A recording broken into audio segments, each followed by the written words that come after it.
Before starting the video, make sure to subscribe to the channel so you won't miss any exciting and useful content.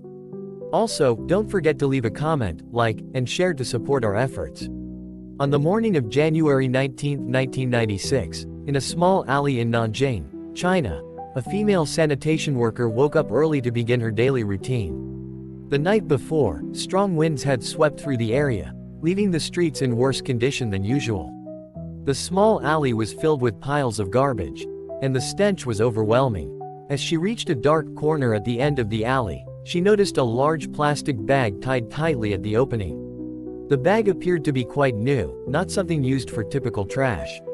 Perhaps a wealthy family had thrown away items that were still of some value because they no longer needed them. After pondering for a moment, she decided to open the bag.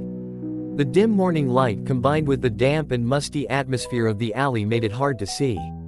But she quickly assumed the bag contained discarded pork meat, perhaps forgotten by someone. Inside, there were many fresh cuts of meat, neatly arranged.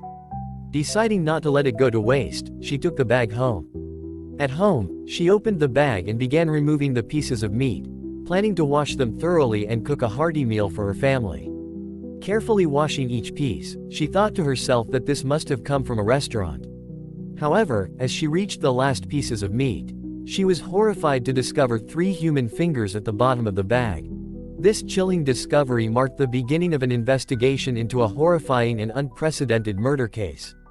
Huang, born and raised in Shuangxing Village, Dongchen Town, Banan District, Chongqing City, China, was a student at Dongchen Middle School. Because his parents worked far from home, he often lived alone. Every Saturday, he would take a bus to visit his parents and collect his living allowance. According to villagers and classmates, Jejun was a well-behaved, introverted boy who enjoyed reading ghost stories. His family owned an old house near his school, which was seldom visited and had an eerie, abandoned atmosphere, reeking of dampness. On October 25, 2009, a weekend, Jejun returned to Shuangxing to visit his parents as usual. Before heading back to school, he mentioned he would stop by the old house to tidy up a bit. The following weekend, Jejun didn't return home.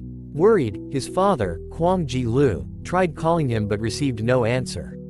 Rushing to the old house, he was met with a horrifying and bizarre scene, sparking an investigation into a strange and haunting case.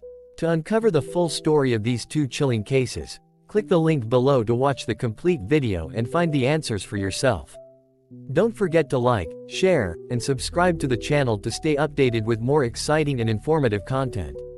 Thank you so much for your support.